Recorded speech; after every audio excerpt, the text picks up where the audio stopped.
তিলোত্তমা কলকাতা। আমার পেছনেই রয়েছে দুটো পবিত্র স্থান। আমাদের এই শহরে হিন্দু, মুসলমান, জৈন, খ্রিস্টান, পার্সি, বৌদ্ধ ধর্মাবলম্বী লোকেরা সবাই থাকি। আর এই শহর আমাদের সবার প্রিয়। কিন্তু শহরটাকে আমরা যারা সত্যি সত্যি ভালোবাসি, তারা কি সত্যি সত্যি এই শহরের দেহ নিয়ে ভাবি? শহরটাকে পরিষ্কার রাখার কথা ভাবি? এই পরিষ্কার রাখার দায় শুধুমাত্র সরকারের কিংবা পুরসভার নয়, আমাদের প্রতিটি মানুষের, প্রতিটি বিজ্ঞান মনস্ক মানুষের। হিন্দু, মুসলিম, আমরা যেই হই না কেন, এই শহর আমাদের। আমরা শহরটাকে পরিচ্ছন্ন রাখব।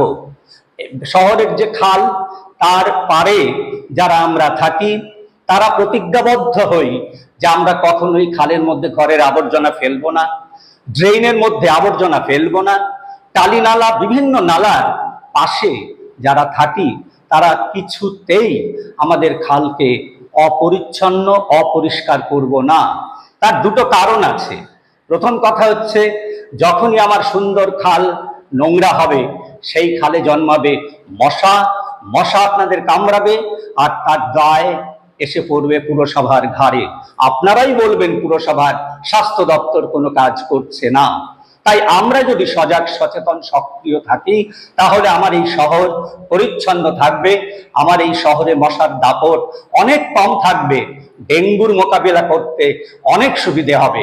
সুতরাং সব ধর্মের মানুষের কাছে পুরসভার মুখ্য পতঙ্গবিদ ডক্টর দেবাশিস বিশ্বাস অনুরোধ করছি, আপনারা সবাই সজাগ হন। আমার কলকাতার পরিবেশকে মশার দখলে যেতে দেবেন না।